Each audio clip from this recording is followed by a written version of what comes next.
Ever get that feeling, like when you just instantly click with someone? Or like the opposite, something feels kind of dot off. What if you could like really get good at that intuition, actually understand what's going on under the surface? Well, that's exactly what we're diving deep into today, the world of human behavior. And we've got some seriously insightful stuff from a conversation with Chase Hughes. And this isn't just some, typical self-help guru. Oh, no, not at all. We're talking about a guy who's been described as a, get this, U.S. government expert in brainwashing. Brainwashing. Yeah, and interrogation. Yeah.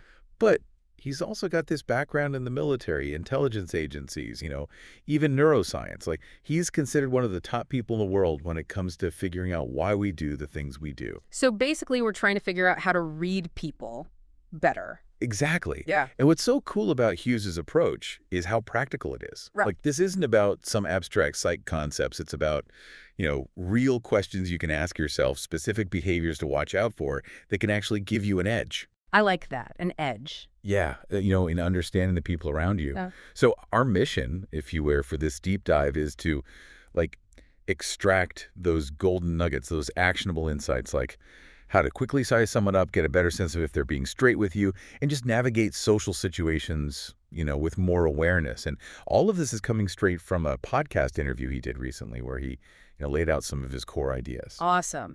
So let's get into it. Reading people fast. Hughes, he has this really basic question that he thinks we should all be asking ourselves. What does this person want me to feel about them? And what do they want me to notice? It sounds so simple, right? Right. But he argues that just this one question can help you see through the mask that people are putting on. Masks. Literally. Well, yeah, he uses an analogy, Yeah. like the COVID masks we've all been wearing. He's saying our social persona, it's like a mask too. Oh, I see. But instead of hiding our mouth and nose, it's hiding our insecurities, feelings of inadequacy, those things. And some people, they wear a thin mask, barely hiding anything. Mm-hmm. While others, they've got this thick mask on, really obscuring who they truly are. So the takeaway here is, It's about recognizing that this urge to project a certain image often comes from this deep need to cover up something they feel ashamed of or like they aren't good enough. right. He gives that great example of the guy who's always, chest puffed out, trying to act all tough and brash, maybe even a bit aggressive. Oh yeah, know the type. Hughes suggests that this whole show, it's often a mask. Covering what? Well, he says underneath, you've got a scared little, picture a chihuahua barking its head off, trying to seem bigger than it really is. That's such a good visual. Right. The total opposite of the image they're trying to project. I totally get it. And this leads to something kind of interesting, doesn't it? It's about self-awareness. How? Well, Hughes mentions that when someone is actually aware of the mask they're wearing, and they're open about it, that can actually be a sign of authenticity. Really? Yeah, it's like they're acknowledging that, hey, what you see isn't the whole story. So what's the takeaway for us, for our listeners? Maybe start paying attention not just to the mask itself, but to whether the person seems aware they're even wearing one in the first place. Interesting. He also makes a really important distinction, and this was key for me, between what someone wants you to think about them versus what they want you to notice. Can you kind of unpack that for us? What's the difference? Okay, so think of it this way. What someone wants you to think is often about, their character, Oh, okay. like their qualities. Are they trying to come across as adventurous, successful, kind? I got it. Now, on the other hand, what they want you to notice is often about external validation. The fancy car, the awards on the wall, things like that. So both of these are part of this story they're creating, for you. But one's focused on how you perceive them internally, while the other is all about external validation. It's like they're saying, look at me, look what I've got, look what I've done. Right, exactly. And Yeah. to really drive this point home, he uses this great example, bumper stickers. Bumper stickers. I know, right? Mm. But it's so effective. He'd ask his kids, looking at some car plastered with stickers about hiking in the Rockies, running marathons, deep sea fishing, whatever. He'd say, if these bumper stickers could talk, what would they be saying they want people to think about the owner? Okay. Well, his daughter, at first she said things like adventurous, trustworthy, fun, the obvious stuff. But then she started to go a little deeper, and she realized these outward statements might actually point to something deeper. Something like, I need to show people I'm interesting so I can make friends. Which, if you really boil it down, might just mean I'm lonely. Wow. It really makes you think about all those signals we're sending out there, even unintentionally. Absolutely. And it shows how even something as simple as a bumper sticker can be a huge clue to a person's deeper needs and even vulnerabilities. It's like learning to read between the lines of everyday life. All right, next up is something Hughes calls the childhood behavior triangle. And this is where I was like, oh man, this makes so much sense. What is it? So he says, the way we act as adults, our behavior, it's deeply tied to how we learn to navigate the social world way back when, like around 8 or 9 years old. Right, young. Yeah, that's the magic age, apparently. Specifically, he focuses on how we made friends, how we got rewards, and that could be anything from, praise to just getting your basic needs met if you had a rough childhood, and how we stayed safe. So what's the takeaway for our listeners? How can they apply this? Well, here's the insightful part. These strategies we picked up as kids, the ways we learned to get what we needed back then, they become these ingrained patterns. Oh, like habits. More like scripts almost that we unconsciously replay as adults, often without even knowing why we react to certain situations the way we do. Makes sense. So if you think back to those early years, can you identify situations where you always sought approval in a specific way? Yeah, like maybe the kid who was always the class clown just to get attention, that might be the adult who always has to be the life of the party. And the kid who always tried to blend in, avoid conflict, they might become the adult who hates confrontation. Exactly. Hughes says those are deeply ingrained, almost automatic responses that come from those really key years. Fascinating. Now, another big thing Hughes points to, and we can often see this pretty quickly, is self-control. Self-control. Yeah, he actually uses this example of being at the airport and just getting a sense of who probably has their life together, who's disciplined. Have you ever noticed that? Now that you mention it, yeah, I think I have. Well, Hughes, he connects that observable self-control to deeper things like predictability, trustworthiness. Oh, interesting. Yeah, he's basically saying if someone's got their act together in one area of their life, they're more likely to be reliable in other areas too. And on the flip side, he says you should really pay attention when you see signs of low self-control. Can you give us an example of that? What would that look like? Sure. He even mentions, and I want to be sensitive here, but, being overweight could be one potential indicator. Okay, but it's important to say no judgment intended here, right? Absolutely not. It's presented purely as something to observe, something that could point to, ongoing challenges with self-regulation. He's got this great question, by the way, that he uses with clients to get them thinking about this. It's, what would a stranger probably rate my diet on a scale of 1 to 10 just by looking at me from about 10 yards away? I love that question. It really makes you think about the signals you're sending, even without realizing it. Right. Okay, moving on to how to spot those trustworthy people.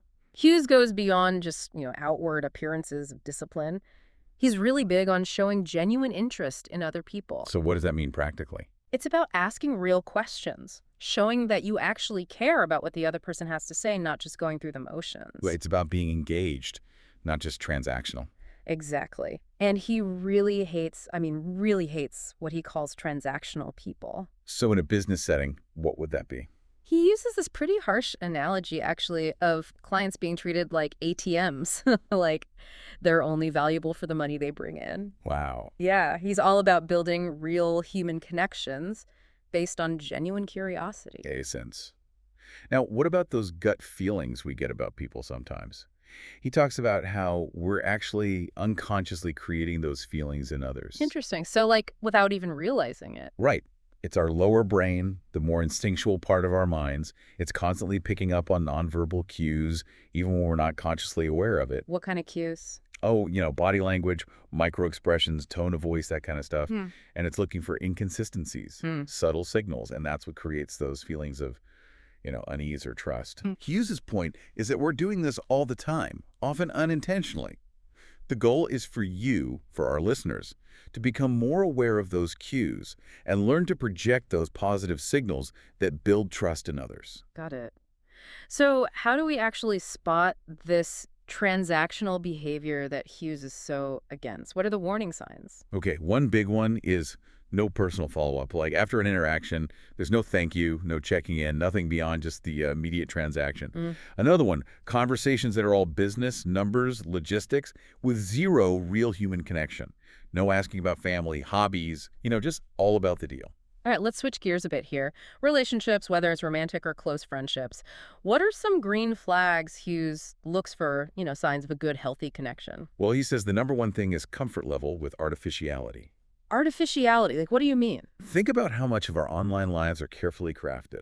The social media likes, the perfect photos, even using fake backgrounds on video calls. Oh, yeah, that's true. Hughes is warning us against competing with that dopamine rush that people get from these fake sources of validation. So someone who's like way too into their online image, always chasing likes and comments, they might have a harder time making real, genuine connections. That's the idea. He sees it as living in this self-created simulation where they prefer this perfect, often fake online world to the real messy world of actual interactions. Interesting. So for Hughes, true authenticity is the opposite of that, right? It's the opposite of this thick mask of fakeness. Exactly. So how can we tell if someone's authentic? What should we be looking for? One really good sign is how willing they are to talk about, like, embarrassing or awkward moments. You mean like they can laugh at themselves? Yeah, exactly. Yeah. Someone who can make fun of themselves or share a time they messed up, that shows vulnerability. And vulnerability's good. Hughes sees it as a big indicator of authenticity. It suggests they're not afraid to show their flaws. I like that. He actually has this question. He calls it the authenticity rating. He asks, on a scale of 1 to 10, how authentic would you rate yourself? Okay, so what are we looking for in the answer? It's funny, the people who are probably the least authentic are the ones who give themselves a 9 or 10. Really? Yeah, they might be totally unaware of the mask they're wearing or just unwilling to admit it. But someone who gives themselves like a 3 or 4 and can actually give you examples of times they felt inauthentic, maybe they acted super confident in a meeting even though they were nervous inside, those people are probably being more real. That makes sense. They see their own flaws and they're cool with it. Okay, and he also had that kind of funny question for men meeting women about whether they'd ever been in a fight. What's the point of that one? What's he trying to get at? It's definitely not about, like, promoting violence or anything. It's about seeing how they respond to a question that's, a bit unexpected, a bit personal, a bit vulnerable. Yeah. An authentic response might have some humor in it, or maybe a little sheepish admission, which would be totally different from someone getting all defensive or trying to act macho. So it's really just about their comfort level with being real.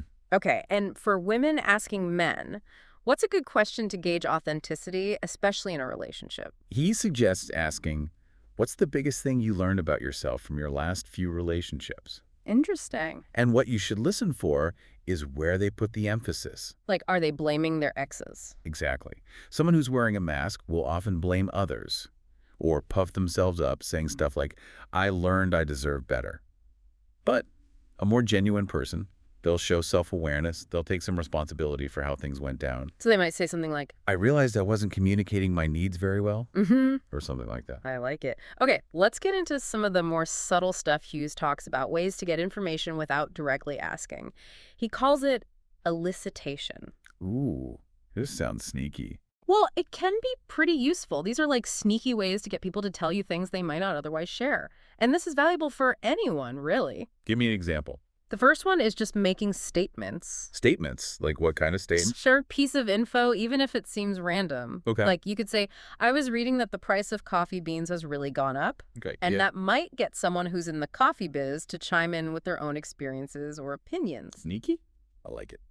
Another one is disbelief. Like, acting a little incredulous can actually encourage someone to give you more details, to try to prove you wrong. So if someone tells me about a rough situation at work, I could say, You could be like, no way your boss really said that to you. that would get them talking. Exactly, to try and back up their story with specifics. Okay, what else? There's also what he calls the neighbor's daughter anecdote. Neighbor's daughter. Yeah, it's about sharing a story that's related to what they're talking about. But it's not about you personally. So why do that? It can make the other person feel more comfortable opening up about their own experiences. They don't feel like they're being singled out or put on the spot. I see. So it's less threatening. Right. Quotes, facts, figures, those can also be useful. You start a sentence with, I saw this documentary, or I read an article that said, and that can trigger what Hughes calls the need to correct the record. Oh, so people feel the need to jump in and share their own knowledge. Yeah, if they think you're wrong or missing something. That's clever. Then you've got provocative statements. Provocative, like how? It's about making assumptions or observations that are kind of designed to get a reaction. Okay. So let's say someone tells you they're a teacher. You could say something like, wow, teaching middle school, that must be so demanding. And that opens the door for them to talk about their specific challenges, maybe even some of the rewards. Yeah, exactly. What else? Oh, and one of the simplest but maybe most effective techniques is just repeating key words. Repeating. Yeah, if someone mentions a problem they're having, just repeat that word back to them, with a questioning tone. It encourages them to keep talking, maybe reveal more. So easy, yet so effective. I like it. Okay, let's talk about something I think is super helpful for everyone to know: how to detect stress and potential deception. Ooh, lie detection. Well, sort of. One of the fastest giveaways, Hughes says, is blink rate. Blink rate, like how often someone blinks. Yep. And this is fascinating because it's mostly unconscious, so it could be a pretty reliable sign of stress. Okay, so what's a normal blink rate?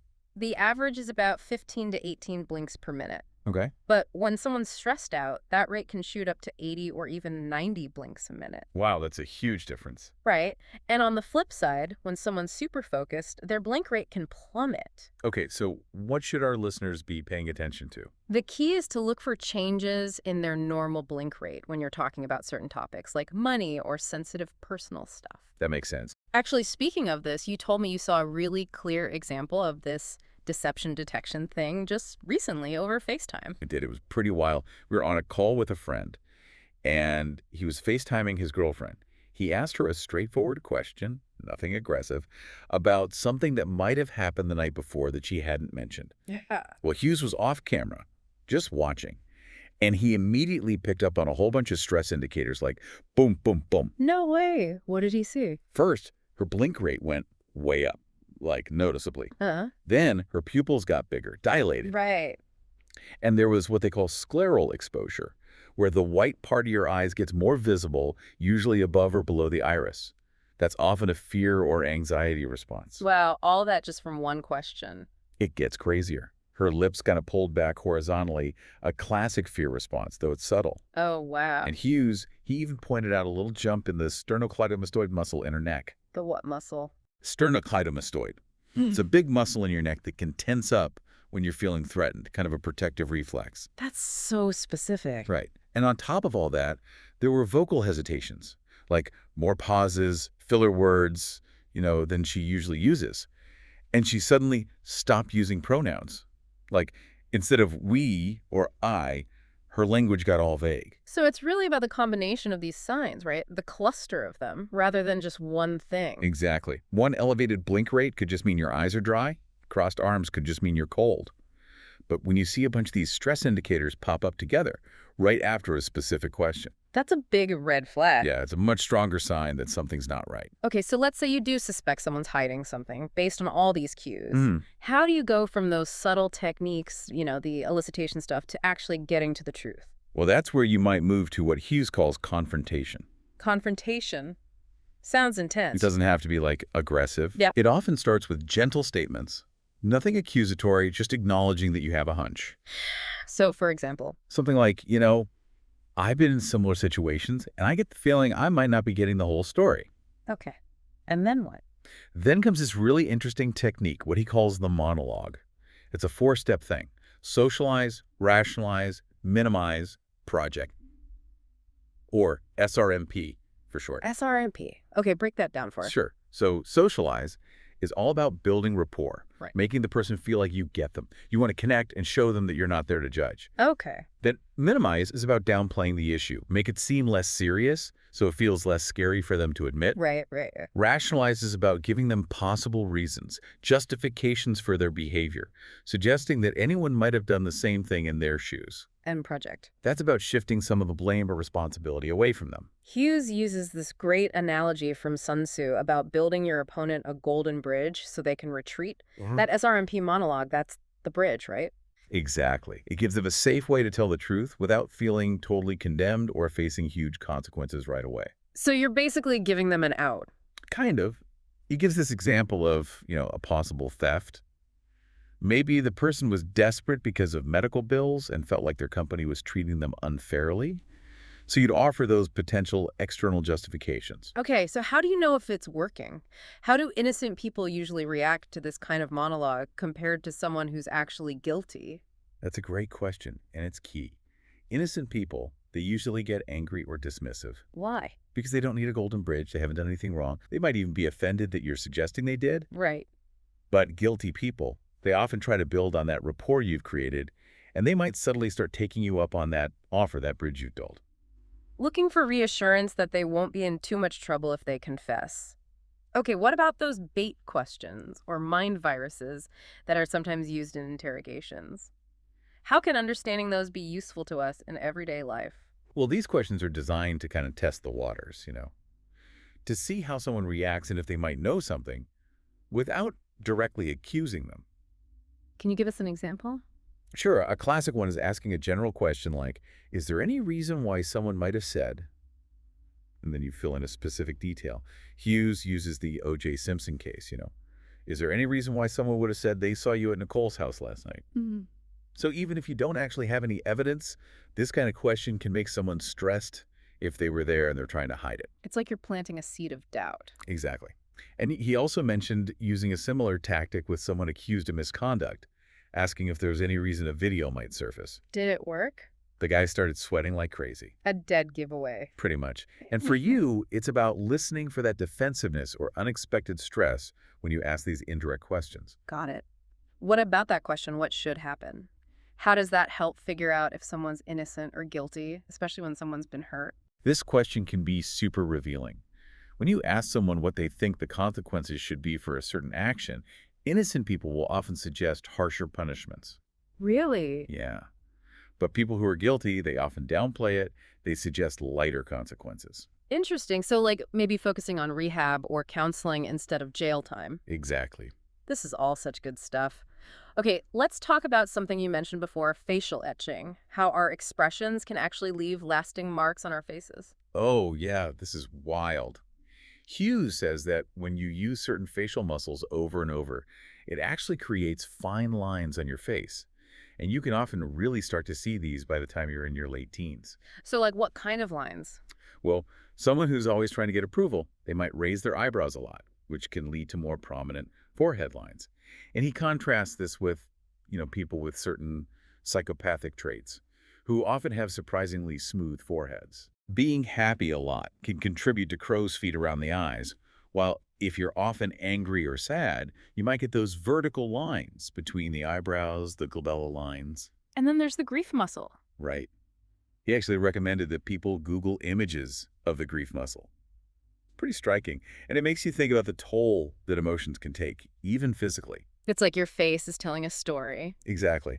And then there's this interesting link between how suggestible someone is and how their lower eyelids look. Hughes says that if someone consistently has smooth lower eyelids, that's often a strong sign that they're more suggestible. And hypnotists have actually observed this too. Huh, that's wild. And he also points out that our body language, our overall posture, tends to mirror these habitual facial expressions. So it's all connected. You mentioned there's a bit of a paradox when it comes to suggestible people. Yeah, it's interesting. While we usually think of suggestibility as a weakness, Hughes actually suggests it could lead to greater happiness. Really? How so? Well, people who are more suggestible might be more present, less guarded, less caught up in overthinking and judging everything. Makes sense. So even though there's this big push these days for, online perfection or always protecting yourself, he thinks vulnerability could actually be a path to a more fulfilling life. I like that. Okay, let's talk about this simulation of modern life that Hughes talks about. What does he mean by that, and how does it affect us? So he's arguing that our environment these days is getting more and more artificial, detached from the environment we evolved in. Okay. Think about it. Going to the grocery store is a simulation of hunting and gathering. Scrolling Instagram is like a fake version of social interaction. Even going to a theme park is a simulation of adventure. Yeah, right. It's all controlled. Yeah, and his worry is that we're starting to prefer these perfected simulations over the real messy world with all its unpredictability. I can see that. He uses this kind of disturbing analogy of an octopus in captivity. Even when you put it in a perfect tank that looks just like its natural habitat, it doesn't live as long. Really? Yeah. So he's making a connection to humans, saying that this growing mismatch between our biology and our modern simulated environments, things like living in cities with artificial light, eating processed food, being constantly bombarded with digital stuff, Yeah. it's messing with us, contributing to both physical and mental health problems. It's like we're not meant to live like this. Right. He even suggests this term biopath to describe the sickness of our biological functions caused by these unnatural environments. Psychopath. I've never heard that before. It's a new idea. Yeah. And he sees a connection between this disconnect and things like depression, anxiety, suicide rates going up.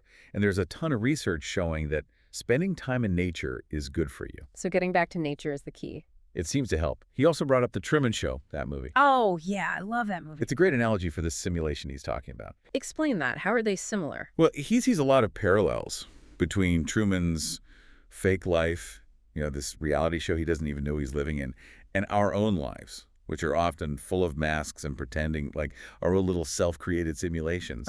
That's deep. And he talks about those moments when we see cracks in our own simulation, when we realize that a situation or a relationship isn't what we thought it was. Yeah, those moments can be jarring. Right. And just like in the movie, there's often this pressure to stay within the accepted reality, to not rock the boat. To not ask too many questions. Yeah, like if you start questioning things, people tell you to come back down to earth.